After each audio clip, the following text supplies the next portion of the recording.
bardzo serdecznie w kolejnym odcinku na kanale o pająkach, skorpionach i innych cudach. W tym odcinku przedstawię Wam zagadnienia związane z konwencją waszyngtońską CITES oraz innymi aktami prawnymi z nią związanymi. Pierw słów kilka o konwencji. Jej pełna nazwa to Konwencja o międzynarodowym handlu dzikimi zwierzętami i roślinami gatunków zagrożonych wyginięciem, podpisana w Waszyngtonie dnia 3 marca 1973 roku. Moc uzyskała w 1975 roku, począwszy od 1 lipca.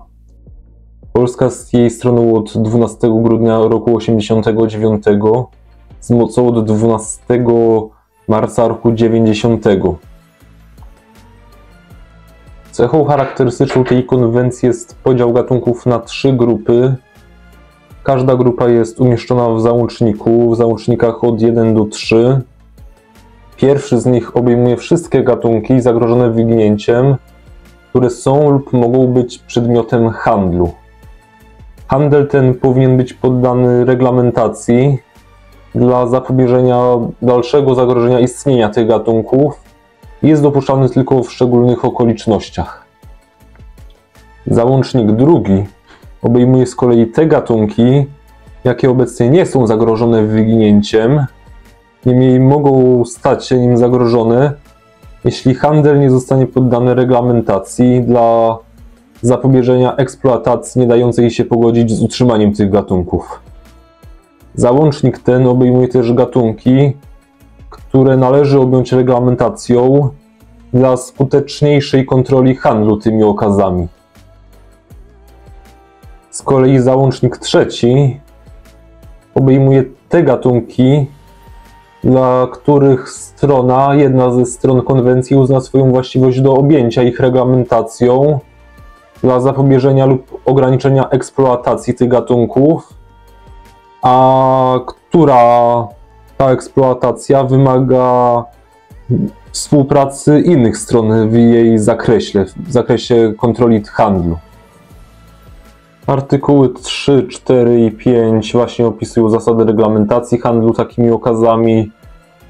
Tutaj jest napisane właśnie o eksporcie, reeksporcie, imporcie, pozyskiwaniu z morza.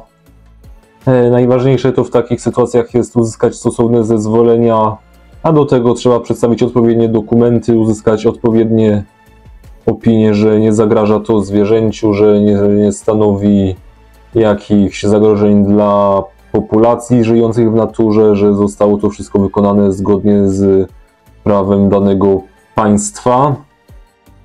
Pokrótce opiszę kwestie zwolnień, które dotyczą często pod różnymi warunkami kwestii tranzytów, okazów przedkonwencyjnych, przedmiotów osobistych lub domowych, okazów z załącznika 1, które zostały rozmnożone w niewoli dla celów handlowych lub w takich warunkach sztucznie rozmnożone dla celów handlowych, które wtedy będą obejmowane załącznikiem drugim. Okazy takie mają świadectwo urodzenia, które zastępuje różnego rodzaju dokumenty wspomniane w artykułach 3, 4 i 5. Są też kwestie wyłączeń dla pożyczek, darów, wymiany między instytucjami naukowymi zatwierdzonymi przez organy administracyjne, a także kwestie, kiedy organ administracyjny państwa może od artykułów 3, 4 i 5 odstąpić od konieczności posiadania zezwolenia świadectwa. Załączniki do konwencji zostały zawarte wraz z objaśnieniami.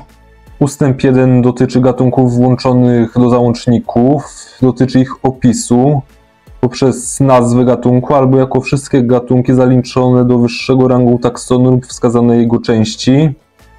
I w tym kwestii będzie ważny ustęp 2, gdzie skrót SPP będzie używany do oznaczenia wszystkich gatunków wyższego rangu taksonu. Zaraz zobaczycie, o co chodzi. Jeśli chodzi o pajęczaki, to mamy na tej liście w ramach załącznika 2 3 gatunki skorpionów, w tym skorpion cesarski, czyli Pandinus imperator. Jeśli chodzi o pająki, to mamy na pewno ptaszniki, w nich właśnie tego dawniej Brachypelma albiceps. Mamy tutaj taki gatunek, którego nie znam. Mamy rodzaj Brachypelma i właśnie to oznacza, że wszystkie gatunki należące do rodzaju Brachypelma, do tego taksonu. No i Brachypelmides classy, czyli Brachypelma classy dawna. Znaczenie w systemie CITES ma również prawo Unii Europejskiej. Centralne miejsce w tym systemie zajmuje rozporządzenie Rady Wspólnot Europejskich nr 338/97 z dnia 9 grudnia 1996 roku w sprawie ochrony gatunków dzikiej fauny i flory w drodze regulacji handlu nimi. Artykuł 3 rozporządzenia reguluje kwestie załączników. Choć konwencja przewiduje 3 załączniki, rozporządzenie przewiduje ich 4. A zatem o co chodzi? Pierwszy ustęp 3 artykułu mówi, że załącznik A obejmuje gatunki wymienione w pierwszym dodatku do konwencji, w stosunku do których państwa nie zgłosiły zastrzeżeń. Załącznik ten obejmuje także gatunki, na wykorzystanie których istnieje lub może istnieć zapotrzebowanie we wspólnocie lub w handlu międzynarodowym, a którym grozi wyginięcie albo jest taki rzadki, że jakikolwiek poziom handlu może jego istnieniu tego gatunku zagrozić. Do załącznika A należą również gatunki, które należą do rodzaju, których większość gatunków lub podgatunków została wymieniona w załączniku A zgodnie z powyższymi kryteriami, a których wymienienie w załączniku ma istotne znaczenie dla skutecznej ochrony tych taksonów. Załącznik B z kolei zawiera co do zasady gatunki z dodatku 2 do konwencji, inne niż wymienione w załączniku 1, w stosunku do których państwa członkowskie nie zgłosiły zastrzeżeń. Ponadto są tu gatunki wymienione w dodatku 1 do konwencji, w stosunku do których zgłoszono zastrzeżenie, a także inne gatunki, inne niż z dodatków 1 i 2 do konwencji, będące przedmiotem handlu międzynarodowego na poziomie, który może być niezgodny z możliwością przeżycia lub możliwością przeżycia populacji w niektórych krajach, bądź też zachowaniem całej populacji na poziomie zgodnym z rolą gatunków w ekosystemach.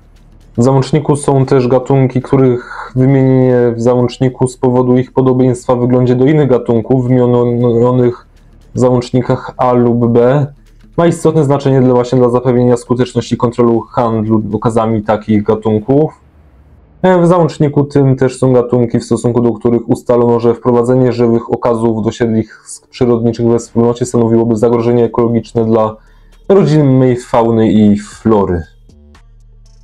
Załącznik C z kolei zawiera gatunki z 3 dodatku do konwencji, inne niż załączników A i B, do których nie zgłoszono zastrzeżeń, a także gatunki wymienione w dodatku 2 do konwencji, w stosunku do których zgłoszono zastrzeżenie. Natomiast załącznik D zawiera gatunki niewymienione w załącznikach A do C, które są przywożone do wspólnoty w ilościach uzasadniających monitorowanie. Ponadto gatunki z dodatku 3 konwencji, w stosunku do których zgłoszono zastrzeżenie. Artykuły 4, artykuły 5 regulują takie kwestie jak eksport, import czy eksport powtórny, czyli wywóz powtórny ze wspólnoty. No tam trzeba uzyskać odpowiednie zezwolenia odpowiednich organów krajowych, odpowiednie dokumenty.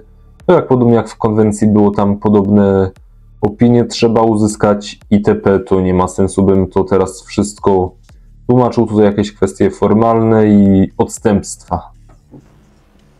Odstępstwa wyglądają bardzo podobnie jak w przypadku konwencji, różne kwestie tranzytu dóbr prywatnych. Niemniej na potrzeby kanału wytłumaczę kwestie wskazane w ustępie 1. kwestie okazów urodzonych i wyhodowanych w niewoli lub sztucznie rozmnożonych. Okazy takie należące do załącznika A, które zostały wyhodowane się w warunkach niewoli.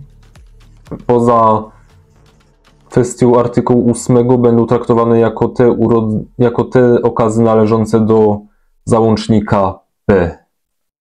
Należy tu wspomnieć rozporządzenie Komisji Wspólnot Europejskich nr 865 przez 2006 z dnia 4 maja 2006 roku, będące właśnie aktem wykonawczym do wcześniej wspomnianego rozporządzenia. Jego artykuł 54 określa warunki, kiedy okaz zostaje uznany za urodzony w niewoli. Właśnie możemy o tym mówić, jeśli okaz jest potomstwem lub pochodzi z potomstwa urodzonego lub w inny sposób utrzymanego w kontrolowanym środowisku z rodziców, którzy byli sparowani lub których gamety zostały przeniesione w inny sposób do kontrolowanego środowiska, jeśli chodzi o rozmnażanie płciowe. Jeśli chodzi o rozmnażanie bezpłciowe, to z rodziców, którzy znajdowali się w kontrolowanym środowisku, gdy rozpoczął się proces rozwoju potomstwa. Też jest kwestia stad. Tu chodzi właśnie o stada hodowlane utworzone zgodnie z przepisami prawa stosowanymi wobec tego stada w momencie jego nabycia i jest ono utrzymywane w sposób nie wywierający negatywnego wpływu na przetrwanie danych gatunków żyjących w środowisku naturalnym.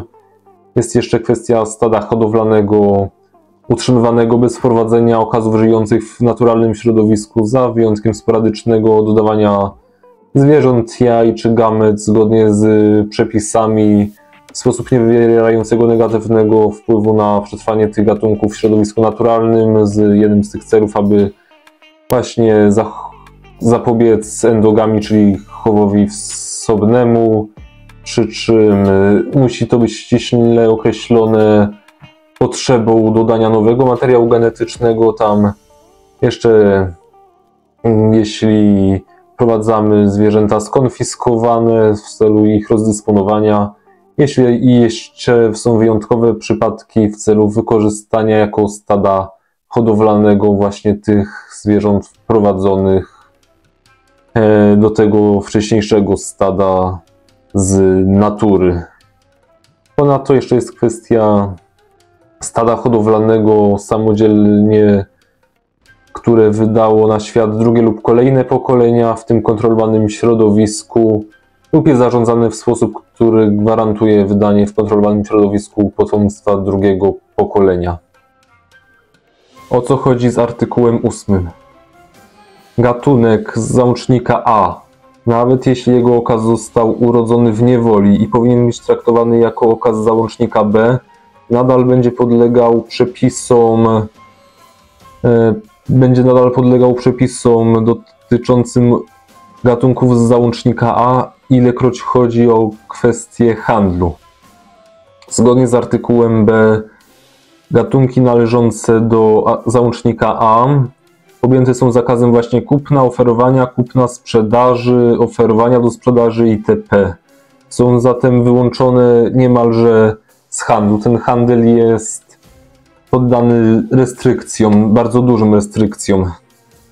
Zgodnie z ustępem 2 państwa członkowskie mogą nawet zakazać posiadania okazów należących do gatunków z załącznika A. Nawet jeśli okaz ten urodził się w niewoli, powinien być traktowany jako okaz z załącznika B.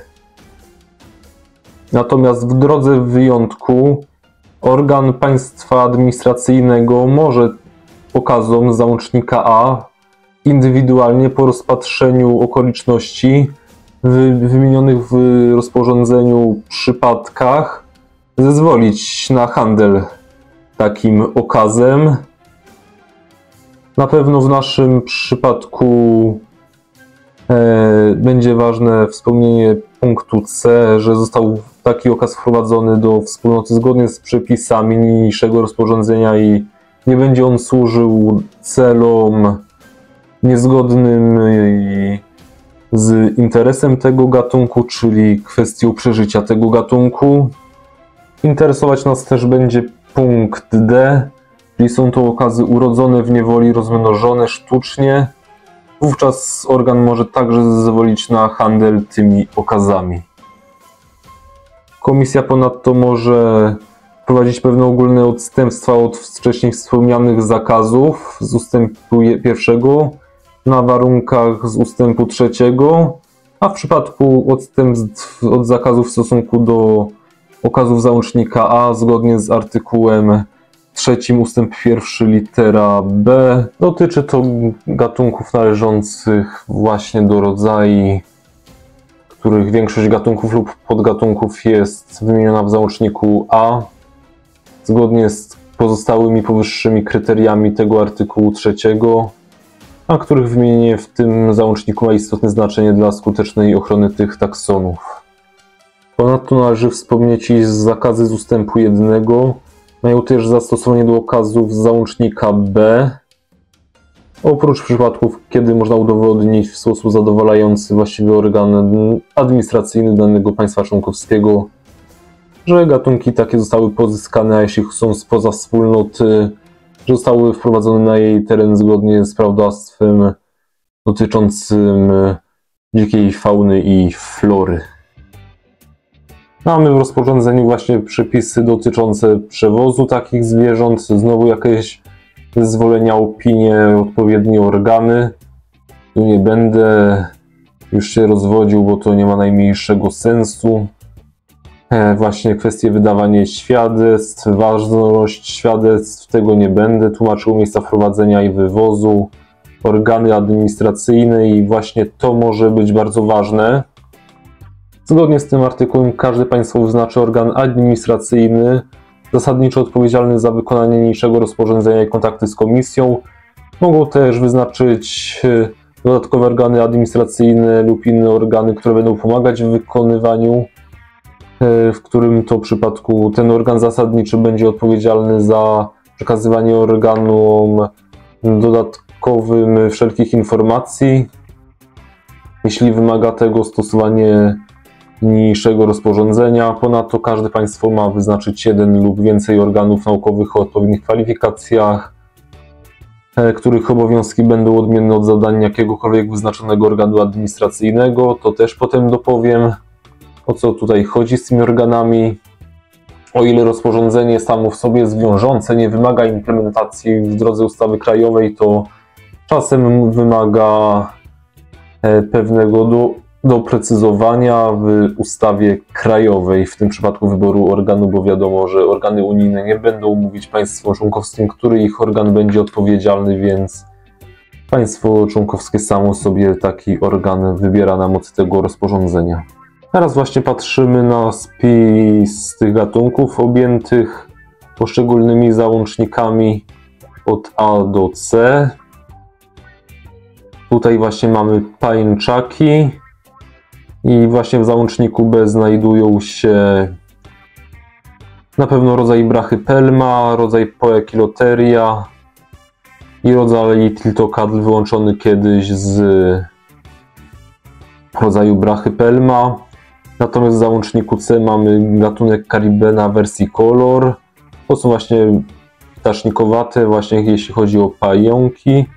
Jeśli chodzi o pajęczaki, to mamy także skorpiony, w tym skorpiona cesarskiego, tam zgodnie z wcześniejszymi postanowieniami konwencji. W systemie krajowym właśnie znaczenie w tych kwestiach ma ustawa z dnia 16 kwietnia 2004 roku o ochronie przyrody. Zgodnie z 61 artykułem tej ustawy organem administracyjnym w rozumieniu wcześniej wspomnianego rozporządzenia jest minister właściwy do spraw środowiska, a organem naukowym Państwowa Rada Ochrony Przyrody. Zgodnie z ustępem 3 do wniosku o wydanie zezwolenia na import żywych zwierząt lub jaj gatunków objętych ochroną na podstawie tego rozporządzenia dołącza się właśnie opinię lub orzeczenie lekarsko-weterynaryjne powiatowego lekarza weterynarii, które stwierdza spełnienie przez importera warunków przetrzymywania tych gatunków. Warunki te muszą odpowiadać potrzebom biologicznym tych gatunków. Natomiast zgodnie z artykułem 4 do wniosku o wydanie zezwolenia lub świadectwa uprawniającego do eksportu gatunków objętych ochroną na podstawie tego rozporządzenia należy załączyć zezwolenie na pozyskanie ze środowiska naturalnego okazów tych gatunków, które wymieniliśmy we wniosku, albo wypis dokumentacji hodowlanej lub orzeczenie lekarsko-weterynaryjne powiatowego lekarza weterynarii, które potwierdza urodzenie w hodowli ich okazów i ich przodków, jeśli chodzi o zwierzęta. Jeśli chodzi o rośliny, to oświadczenie wnioskodawcy właśnie o pochodzeniu roślin z uprawy. Zgodnie z ustępem 5 owo świadectwo, zezwolenie wydawane jest na wniosek, przykładowo nas, jeśli chcemy danej czynności dokonać, a minister właściwy do spraw środowiska wydaje tą decyzję po zasięgnięciu opinii Państwowej Rady Ochrony Przyrody, właśnie w przypadkach określonych w tym rozporządzeniu, ale pewnie i nie tylko. Zgodnie z ustępem 6 Rada wydaje tą opinię w ciągu 14 dni od wystąpienia o tą opinię. Natomiast w ustępach 7 i 8 są przewidziane przypadki, kiedy minister może odmówić wydania danego zezwolenia lub świadectwa, albo może owo cofnąć. Oczywiście tutaj są też wskazane przypadki, kiedy to może się zdarzyć. Przykładowo za prawomocne skazanie wyrokiem sądu za przestępstwo związanym z naruszeniem przepisów rozporządzenia w okresie 3 lat od dnia uprawomocnienia się wyroku, albo też jakieś kwestie związane z użyciem tego dokumentu niezgodnie z warunkami w nim zawartymi.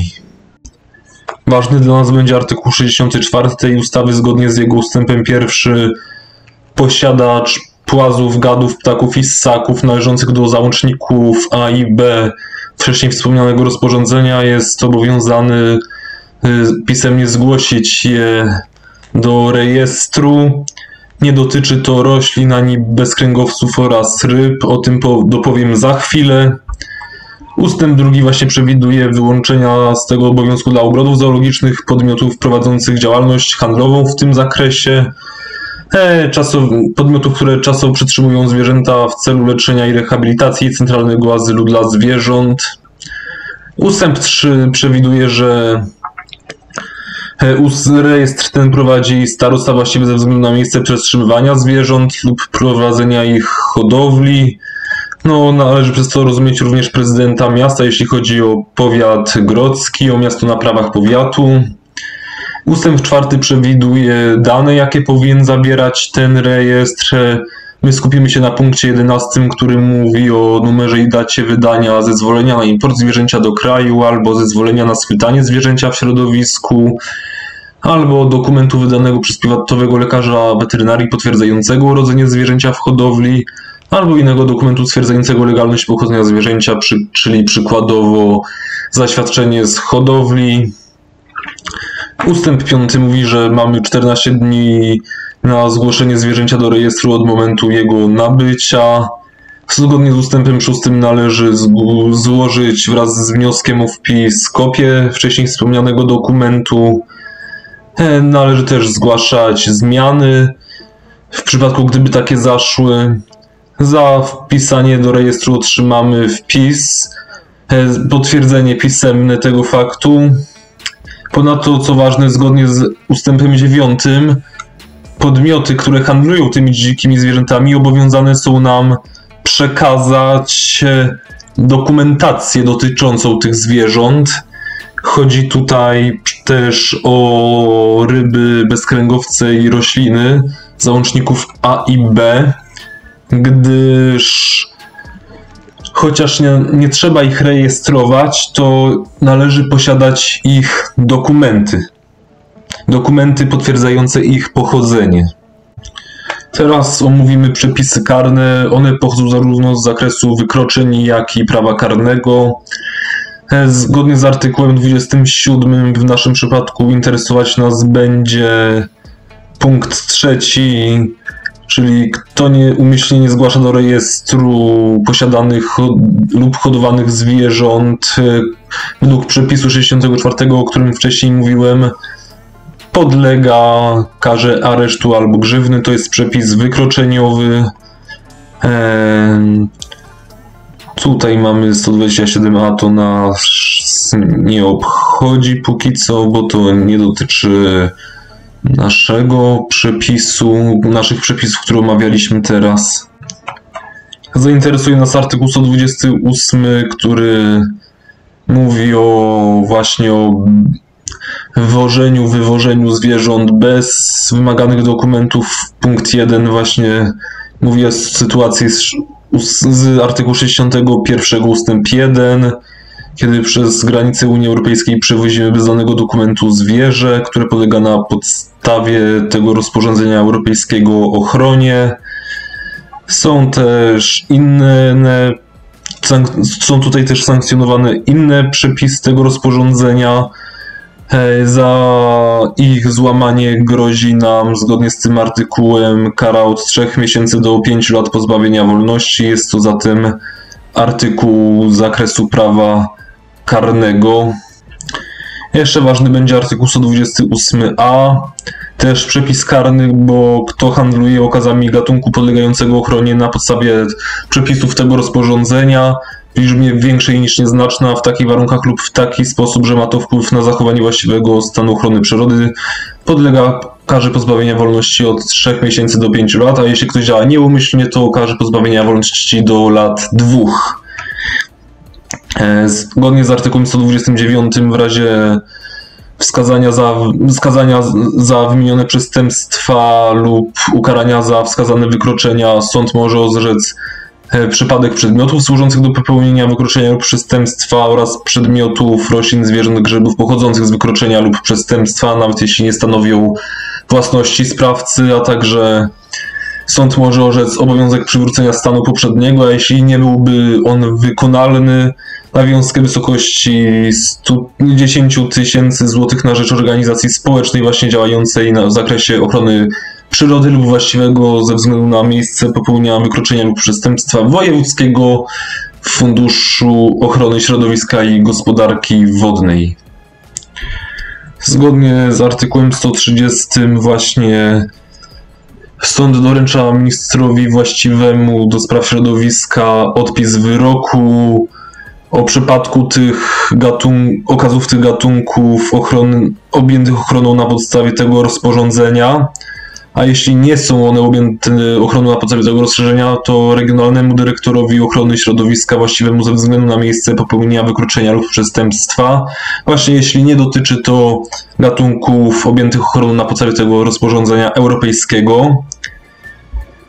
Okazy przekazuje się podmiotom uprawnionym do ich utrzymywania, wyznaczonym decyzją administracyjną przez organy, o których wcześniej wspomniałem.